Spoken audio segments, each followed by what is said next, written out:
Welcome to Everyday Economics, the podcast that helps you learn about the economic world happening around you every day. I'm your host, Chris Krug, president of the 501c3 nonprofit, nonpartisan Franklin News Foundation.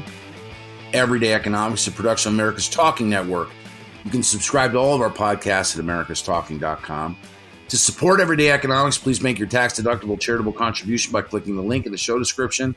We're recording today's episode on Wednesday, November 15th, and joining me as always, my friend and colleague, Dr. Orphe Divounguy, PhD economist. Dr. O, how are you, sir?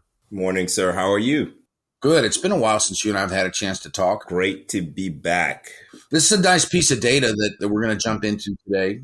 This is from the report that came out from the U.S. Census Bureau on October 19th. And I kind of wish we would have talked about it then.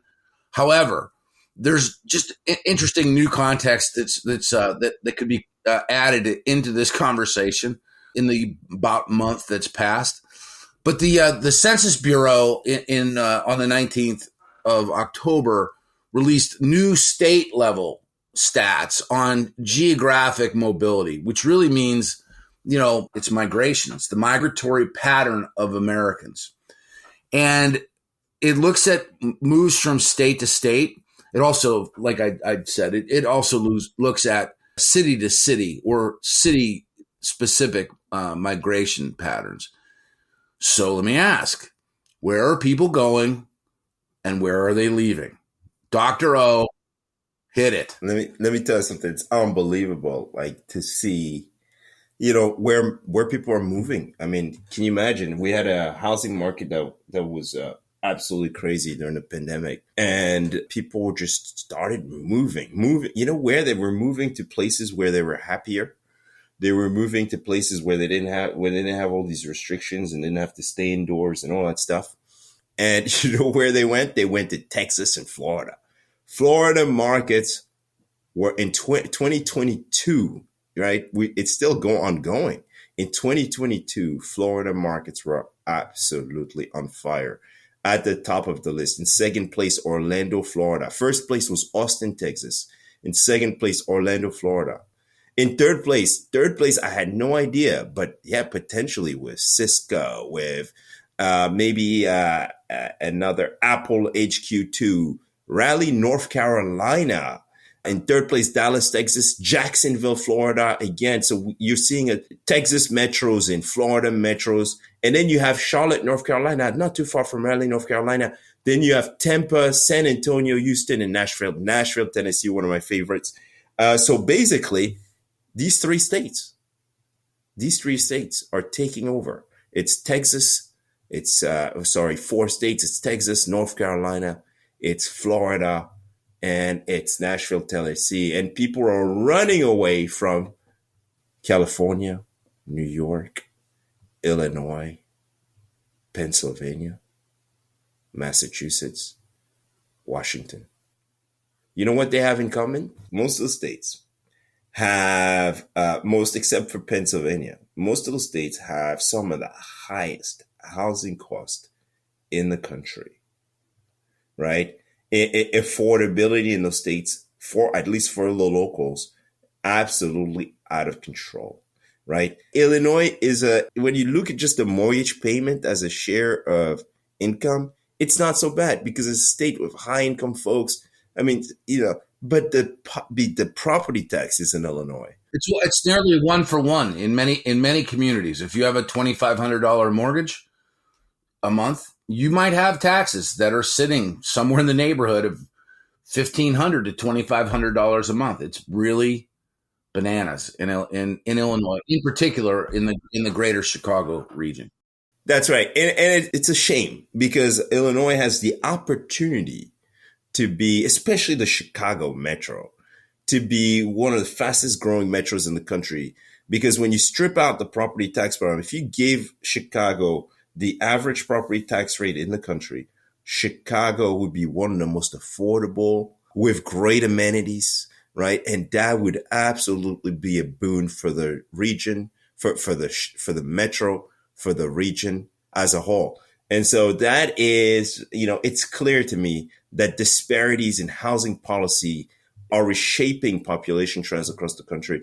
Places that don't build very much where you have massive housing unit deficits and soaring housing costs, and where things have gone really, really unaffordable, are places people simply don't move to.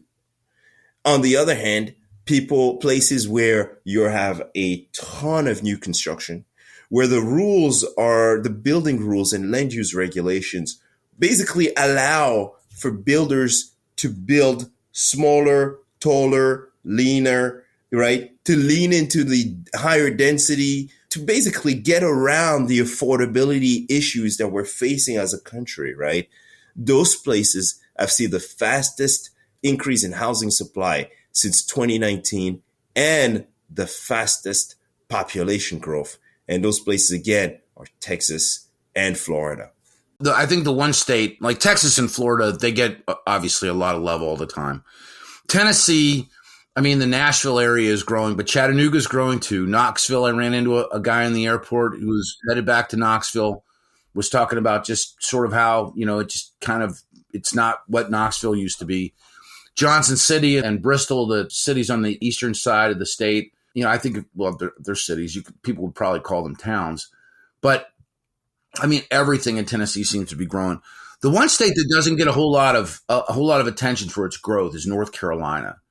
And I think it's even that much more deceptive because in the Charlotte market, you have so many people that are taking advantage of the better tax situation over the line into South Carolina. So that, like, sort of in that over by Davidson University, forgive me, I'm forgetting the name of the little town that's like right across the street and where South Carolina begins.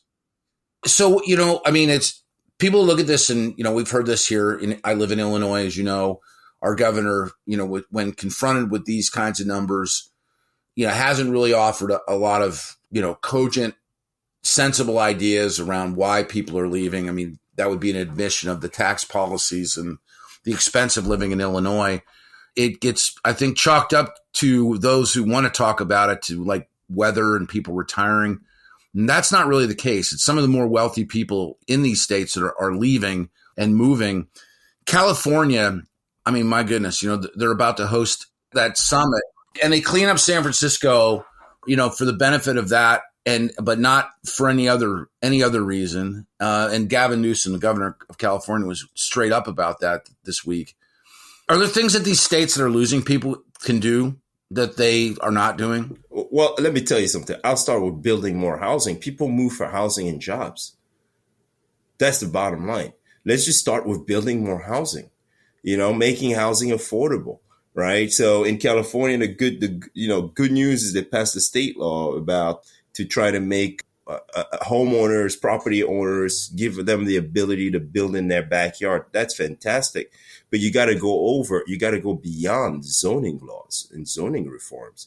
You also have to eliminate off-street parking requirements. You also have to eliminate all these rules about how tall the unit can be, because basically you're just removing the law, but you still have all these other roadblocks. Nobody's going to build, right? And then you have the finance. The people who would benefit the most from building an accessory dwelling unit in their backyard maybe not have the financing available. They have to take a home equity line of credit. They have to have good credit to get it done. They have to do all these, because the potential rental income from that ADU is not part of the mortgage underwriting process. So that's going to be another hurdle. So lots of things need to happen in order to see more housing supply in those states. And I think they just need to keep at it because, people have realized, look, it's not affordable anymore. So I'm going somewhere else. On top of that, not only is it not affordable, but usually when places that were not affordable historically were places where you had great amenities. Okay.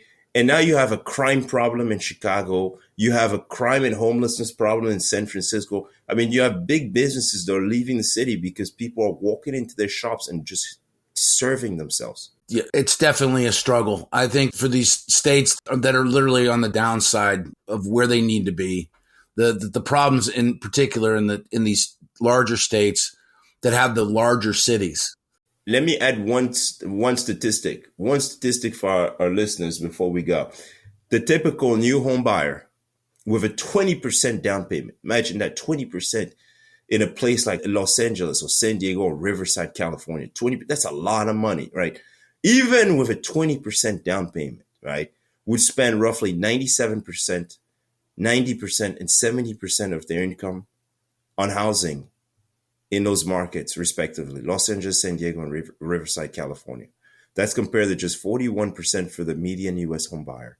So basically, look, it disqualifies a lot of people. It's impossible. It's so impossible if you're not super rich to go to those metros and buy a home. It's gotten ridiculous. And so people are just like, even if I wanted to, right, I just can't. I can't. That's the bottom line. So yeah, this past weekend I was listening to this song. You remember California Dreaming? I remember this song. It's a great song. But anyway, that California dream's over, man. Unless we do something about the state's housing crisis. I'd like to apologize to both the mamas and the papas for your rendition of that song, but I guess we could always take lessons. Let's call it good there, Dr. O. For Orphe Divounguy, this has been Chris Krug. Subscribe to Everyday Economics and dozens of other quality podcasts at americastalking.com.